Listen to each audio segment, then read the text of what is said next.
இன்றைய தியானம். கர்த்தரை நம்பி நன்மை செய், தேசத்தில் குடியிருந்து சத்தியத்தை மேய்ந்து கொள். சங்கீதம் 37:3.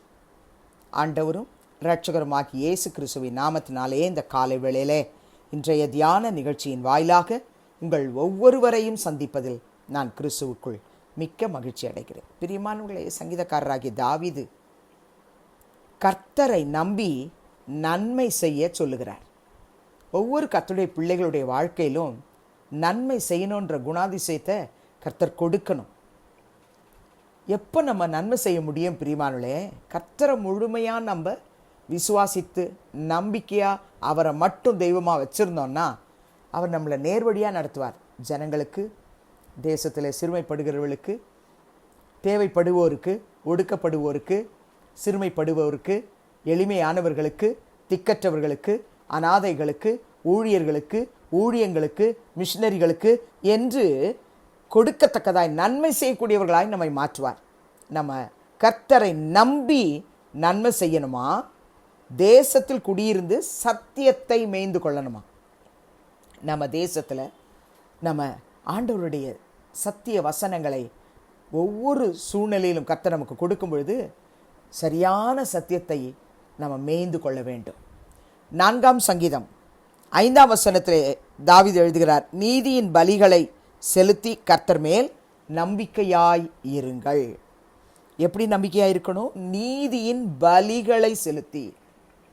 ஆண்டவருக்கு நீதியின் பலிகளை தான் செலுத்தணும்.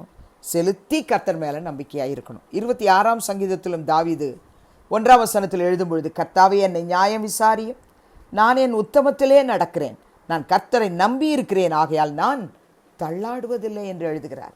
நம்ம கர்த்தரை நம்பி வாழ்வோமானால் தள்ளாடுவதில்லை. ஏசாயா சொல்லும்போது 1ஆம் அதிகாரம் 16 முதல் 19 வரை உள்ள வசனத்திலே, உங்களை கழுவி சுத்திகரியுங்கள், உங்கள் கிரியைகளின் பொல்லாப்பை என் கண்களுக்கு மறைவாக அகற்றிவிட்டு தீமை செய்தலை விட்டு ஓயுங்கள், நன்மை செய்ய படியுங்கள், நியாயத்தை தேடுங்கள், ஒடுக்கப்பட்டவனை ஆதரித்து திக்கற்ற பிள்ளையின் நியாயத்தையும் விதவையின் வழக்கையும் விசாரியுங்கள், வழக்காடுவோம் வாருங்கள் என்று கர்த்தர் சொல்லுகிறார்.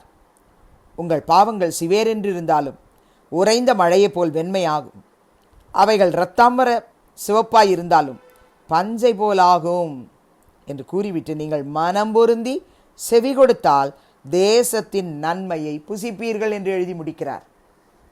நம்ம ஆண்டவருடைய வார்த்தையை வாசிக்கிறவர்களாய் மாத்திரமல்ல, அதுக்கு செவி கொடுக்கிறவர்களாக இருக்கணும், கை கொள்ளுகிறவர்களாக இருக்கணும். அப்படி இருந்தால் தேசத்தின் நன்மையை நாம் புசிப்போம் என்று கர்த்தர் இந்த நாளிலே நம்மோடு பேசுகிறார்.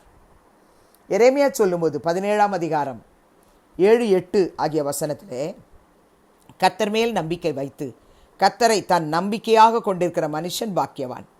அவன் தண்ணீர் அண்டையிலே நாட்டப்பட்டதும் கால்வாய் ஓரமாய் தன் வேர்களை விடுகிறதும் உஷ்ணம் வருகிறதை காணாமல் இலை பச்சையாய் இருக்கிறதும் மழை தாட்சியான வருஷத்திலும் வருத்தமின்றி தப்பாமல் கனி கொடுக்கிறதுமான மரத்தை போல் இருப்பான். கர்த்தர் மேல நம்பிக்கை வைத்து கர்த்தரையே நம்பிக்கையாய் கொண்டிருக்கிற மனுஷியாய் இருக்கிற யாவரும் பாக்கியவான்கள் என்று கர்த்தர் எரேமியா தீர்க்கதரிசியின் மூலமாய் இந்த வசனத்தில் நம்மோடு இடைப்படுகிறார்.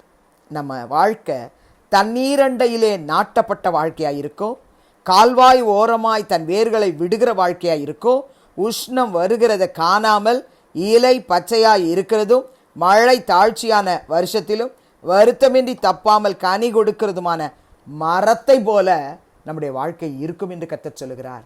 நாம் கர்த்தரை நம்பி நன்மை செய்யணும், தேசத்திலே குடியிருந்து சத்தியத்தை மேய்ந்து கொள்ளணும். நம்முடைய முற்பிதாவாகிய ஆபிரகாம், ஈசாக்கெல்லாம் கர்த்தர் சொன்ன தேசத்தில் குடியிருந்தாங்க. நீங்கள் ஆதியாகமம் 26ஆம் அதிகாரம் 2ஆம் வசனத்தை வாசித்து பார்ப்பீர்கள் என்று சொன்னால், கர்த்தர் ஈசாக்குக்கு தரிசனமாகி, நீ எகிப்துக்கு போகாமல் நான் உனக்கு சொல்லும் தேசத்தில் குடியிரு. அந்த வார்த்தைக்கு கீழ்ப்படிஞ்சு குடியிருந்தார். ஆபிரகாமுக்கு கொடுத்த ஆசீர்வாதம் ஈசாக்குக்கு வந்தது. ஈசாக்கின் மூலமாக ஈசாக்குடைய கற்பத்தின் கனிகளுக்கு கர்த்தர் அந்த வாக்கு தத்தத்தை உரிமையாக்கி தருகிறார்.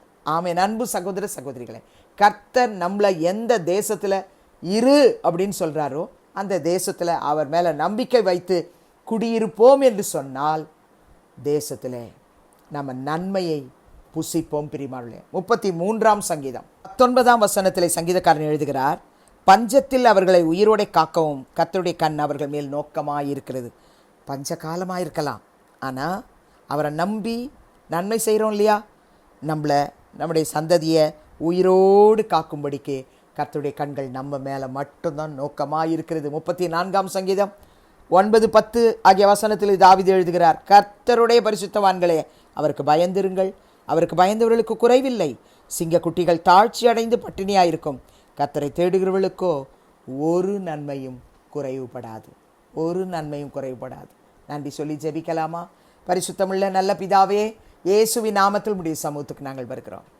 நாங்கள் உம்மை மாத்திரம் நம்பி தேசத்திலே நாங்கள் நன்மை செய்கிறவர்களாய் வாழ விரும்புகிறோம். அப்பா, தயவு செய்து ஆண்டவரே, கர்த்தர் மேல் நம்பிக்கை வைக்கிற ஒரு மனுஷியாய் என்னோடு சேர்ந்து ஜெபிக்கிற எல்லாரையும் கர்த்தர் மாற்றும் ராஜா. எரேமியா 17:7-8 வாசிச்சது போல எங்களுடைய வாழ்க்கை ஆசீர்வாதமாக இருக்கட்டும் ஐயா. ஆண்டவரே, ஈசாக்குக்கு நீங்கள் சொன்னீங்க, நான் சொல்கிறேன் இந்த தேசத்திலேயே குடியிரு, இங்கே போகாதன்னு சொன்னால் நாங்கள் போகக்கூடாதப்பா, எங்கே இருக்கணும்னு சொல்கிறீங்களோ அங்கே இருக்க எங்களுக்கு உதவி செய்யப்பா. உம்முடைய பிள்ளைகளாக்கி எங்களை பஞ்ச காலத்திலும் உயிரோடு காக்கும்படிக்கு எங்களோடு இருந்து எங்களை நடத்துவீர் என்ற விசுவாசத்தோடு உமக்கு நன்றி சொல்லுகிறோம். ஆண்டவரே, கர்த்தரை நம்பி நன்மை செய்யக்கூடியவர்களாய் ஒவ்வொருவரையும் மாற்றினதுக்காய் நன்றி. உம்மை தேடுகிறவர்களுக்கு ஒரு நன்மையும் குறைபடாது என்ற வேத வசனத்தின்படி எல்லா ஆசீர்வாதங்களையும் கொடுத்து ஆசீர்வதித்ததுக்காய் ஸ்தோத்திரம். துதி கன மகிமையை உமக்கு செலுத்துகிறோம். இயேசுவின் நாமத்தில் வேண்டிக் கொள்கிறோம் பிதாவே, ஆமென். கிறிஸ்துவுக்குள் பிரியமானவர்களே, இந்த நாளிலே கர்த்தர் தாமே உங்களோடு கூட இருப்பாராக, உங்களை ஆசீர்வதிப்பாராக, உங்களை நடத்துவாராக. ஆமென்.